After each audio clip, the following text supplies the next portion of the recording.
Hujambo na karibu tena mtazamaji wa The World News katika kipindi hiki cha ulimwengu wa siasa. Uko nami Adam Hussein. Mkuu wa majeshi ya Iran ametoa onyo kali kwa walowezi wa Israel kuhama miji ya Tel Aviv pamoja na Haifa, akisema kwamba operesheni za kulipiza kisasi za hivi karibuni dhidi ya malengo ya Israel zinakusudiwa kama onyo la kuzuia na kwamba jibu la kijeshi la nguvu zaidi na la adhabu liko karibu. Katika ujumbe wake wa video uliotolewa siku ya leo Jumanne, Meja Jenerali Abdurrahim Mousavi amelaani mashambulizi ya hivi karibuni ya utawala wa Israel ambayo alisema yalifanywa chini ya kivuli cha operesheni za kijeshi, lakini kwa hakika yalilenga kwa makusudi raia wasiokuwa na hatia, wakiwemo wanawake, watoto na wazee.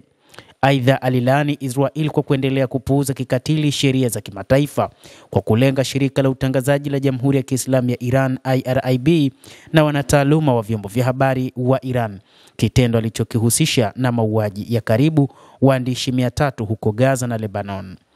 Anasema utawala wa Kizayuni kupitia mashambulizi haya ya kikatili unatafuta kunyamazisha sauti ya ukweli, Mousavi alisema. Alisisitiza azma ya wananchi wa Iran akisema taifa kubwa la Iran halijawahi kusalimu amri katika uchokozi katika historia yote na litasimama kidete kukabiliana na ukatili huo. Utawala wa Kizayuni utalazimishwa kulipa jinai zake, amesema Mousavi. Aidha, amesema kuuawa shahidi kwa raia wa Iran, wanasayansi na makamanda wa kijeshi kumezidisha azma ya wanajeshi kwa kulipiza kisasi.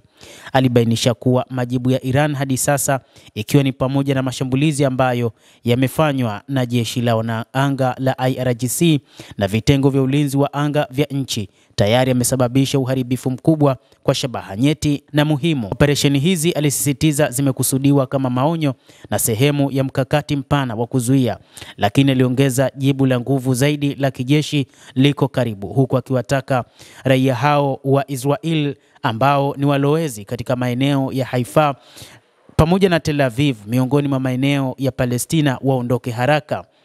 Operesheni ya kutoa adhabu inakuja, alionya. Tunawashauri wakazi wa maeneo yanayokaliwa hasa Tel Aviv na Haifa kuhama kwa ajili ya usalama wao wenyewe. Msiwe wafuasi katika tamaa ya Netanyahu, anawaambia walowezi hao wa Israel.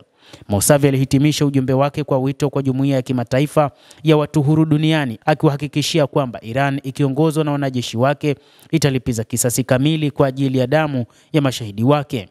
Mtazamaji wa The World News, endelea kutufuatilia, lakini ni kusihi tu mtazamaji usisahau kulike, kucomment, kadhalika na kusubscribe channel yetu hii ili upate habari hizi kwa mapana kupitia The World News. Naitwa Adam Hussein, endelea kuwa nasi wakati wote.